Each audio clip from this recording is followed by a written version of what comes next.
வாழ்க வையகம், வாழ்க வையகம், வாழ்க வளமுடன். குருவே துணை. அன்பர்கள் அனைவருக்கும் பணிவான வணக்கம். இன்றைய தலைப்பு தெரிந்ததில் தெரியாதது. குழந்தை பிறந்தவுடன் ஏன் அழுகிறது என்பது பற்றி ஒரு சில கருத்துக்களை ஆராய்வோம். அந்த லேபர் வார்டுக்கு வெளியே பெற்றோர்களும் கணவன் உற்றார் உறவினர்கள் எல்லாம் காத்து கொண்டிருக்கின்றார்கள். குழந்தை பிறந்தவுடனே ஒரு அழுகுரல் கேட்கிறது. வெளியே காத்திருக்கக்கூடிய அத்தனை பேருக்கும் பெரிய மகிழ்ச்சி. அப்பா, குழந்தை பிறந்து விட்டது, சுகப்பிரசவம் என்ற மகிழ்ச்சி. அங்கே உள்ளே டாக்டர், நர்ஸ் இவர்களுக்கெல்லாம் குழந்தை பிறந்தவுடன் தான் ஒரு சில முக்கியமான வேலைகள் இருக்கிறது. அவர்கள் எந்த அளவிலே அதை ஆராய்ந்து பார்க்கின்றார்கள் அந்த அழுகுரலை என்பது பற்றி தான் இப்பொழுது நாம் தெரிந்து கொள்ள இருக்கின்றோம். அந்த அழுகுரல் இப்படி இருந்தால் அந்த குழந்தை மிக ஆரோக்கியமாக இருக்கிறது, இல்லை இப்படி இருந்தால் அந்த குழந்தையினுடைய ஆரோக்கியத்தில் நாம் பார்க்க வேண்டிய விஷயங்கள்லாம் என்ன என்று அதற்கான ஆராய்ச்சிகளிலே அங்கே டாக்டர் ஆராய்ந்து பார்த்து கொண்டிருப்பார்கள். உள்ளே நடக்கின்ற வேலை. அந்த அழுகுரலை பற்றி ஒரு 5 அளவீடுகள், இண்டெக்ஸ், அறிகுறிகள் இருக்கிறது. அதை வைத்து தான் இந்த குழந்தை சுகாதாரமாக, ஹெல்த்தியாக பிறந்திருக்கிறது என்று சொல்வார்கள். மாறுபட்டிருக்கும் பட்சத்தில் வேறு விதமாக அவர்கள் அதற்கான முயற்சிகளை எடுப்பார்கள். அந்த அறிகுறியிலே ஒரு அறிகுறி தான் இந்த அழுகுரல். அது எப்படி இருக்க வேண்டும், எப்படி இருக்கக்கூடாது என்பது பற்றி. அந்த அழுகின்ற குரல் ஒரு வலிமையாக, விகரஸ். ஒரு சில குழந்தைகள் அப்படி அழும். ஒரு சில குழந்தைகள் சத்தம் போட்டு வலிமையாக அழாமல் ஃபீபிள், கொஞ்சம் பலம் குறைந்து பலவீனமாக அழும். அந்த அழுகுரல் கேட்பதற்கு இதமாக இருக்கும். சில நேரங்களில் எரிச்சலை கேட்பவர்களுக்கு உருவாக்கும். ஸோ இப்படி இதையெல்லாம் வைத்து அவர்கள் அளவீடு செய்கின்றார்கள். இது இப்படி இருந்தால் அங்கே மூளையிலே இது போன்ற பிரச்சனைகள் இருக்கலாம், அசம்ப்ஷன் என்று அதற்கான ஏற்பாடுகள். இல்லை இப்படி இருந்தால் அங்கே நுரையீரலிலே சில பிரச்சனைகள் என்றெல்லாம் அவர்கள் அளவீடு செய்வார்கள். இதுதான் உண்மை.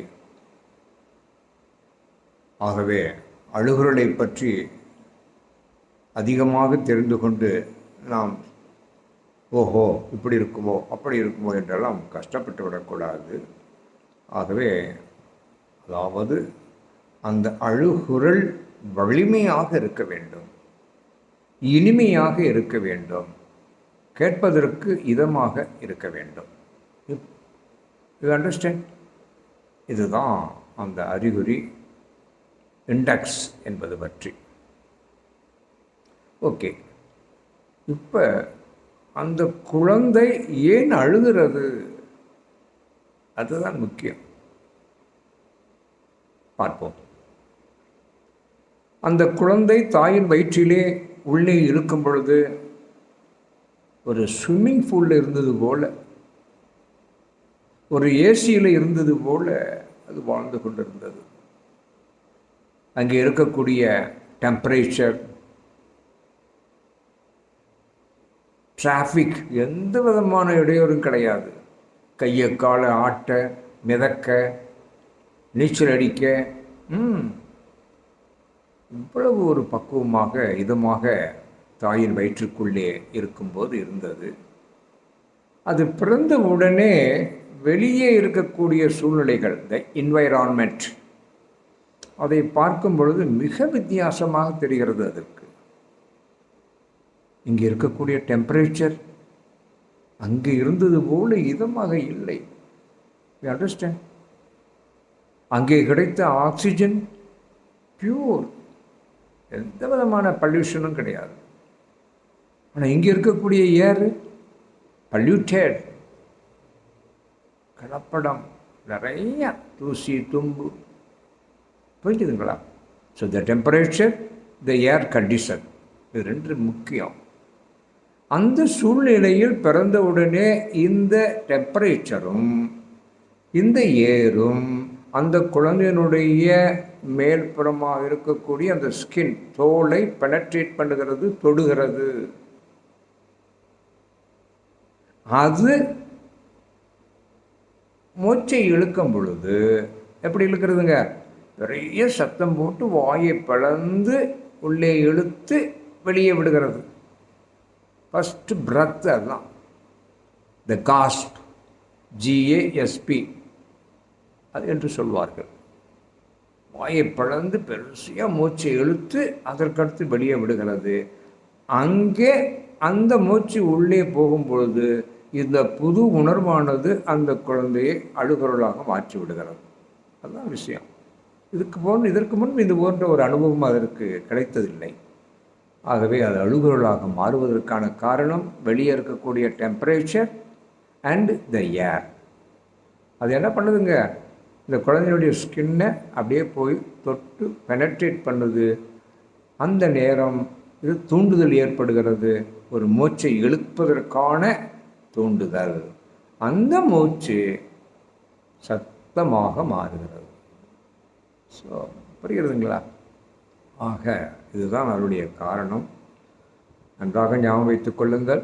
அந்த குழந்தை உள்ளே இருக்கும் பொழுது இதமாக இருந்தது, ஏசியில் இருந்தது போல் இருந்தது, ஒரு ஸ்விம்மிங் பூல் இருந்தது போல் இருந்தது. ஆனால் இங்கே வெளியே டெம்பரேச்சர் வித்தியாசம், ஏர் வித்தியாசம், அது உடம்பிலே படுகிறது, அந்த ஸ்கின்னை படுகிறது, அது தூண்டி விடுகிறது. அந்த உணர்ச்சியானது வாயை பிளந்து ஒரு மூச்சை இழுக்கச் செல்கிறது. அந்த மூச்சு உள்ளே போகும்போது ஏற்படுகின்ற அந்த சின்ன சிரமங்கள் தான் அழுகுரலாக மாறுகிறது. அந்த அழுகுரல் நன்மைக்காகவே. அதற்கடுத்த மூச்சும் அதே மாதிரி, அதற்கடுத்த மூச்சும் இப்படி தொடர்ந்து அது அழுகுரலாக மாறி கேட்டுக்கொண்டே இருக்கிறது. வாழ்நாள் முழுவதும் அந்த ரெஸ்பிரேட்டரி சிஸ்டம் ஃபங்க்ஷன் பண்ணுவதற்கு ஆரம்பமாகிவிட்டது. இதுதான் அன்பர்களே அதனுடைய சூட்சமம், சயின்ஸ் பேக்ரவுண்ட். நண்பர்களே, இந்த மூச்சு அந்த ஒரு நிமிடத்திற்குள் எந்த மாதிரி இருக்கிறது என்று டாக்டர்கள் சோதிப்பார்கள். 5 நிமிடம் கழித்து எப்படி இருக்கிறது என்று எல்லாம் சோதிப்பார்கள். இது போன்ற நிறைய டாக்டர்களுடைய பணிகள். ஏதோ நம்ம வெளியே இருந்துக்கிட்டு அப்பா சுகப்பிரசவம் அப்படின்னு நீங்கள் மிட்டாய் கொடுத்துக்கிட்டு இருக்கோம். ஆனால் அங்கே உள்ள டாக்டர்ஸு அப்பா ஸோ மிக சிறப்பான பணிகளை செய்து கொண்டிருக்கின்றார்கள். இதையெல்லாம் நாம் தெரிந்து கொள்ள வேண்டும். அந்த டாக்டர்களுடைய சேவைகள், நர்ஸினுடைய சேவை, அந்த தாயினுடைய சிரமங்கள், அதை வளர்த்து இதுவரைக்கும் பாதுகாப்பாக அந்த குழந்தை பிறப்பதற்காக பெற்றோர்கள், கணவன் என்ன. ஸோ அந்த அளவிலே குழந்தை பிறந்தவுடன் ஏன் அழுகிறது என்பது பற்றி தெரிந்து கொண்டோம். இத்தனை விஷயங்கள் இருப்பது என்பதையும் தெரிந்து கொண்டோம். I hope you understand. மீண்டும் சந்திப்போம்.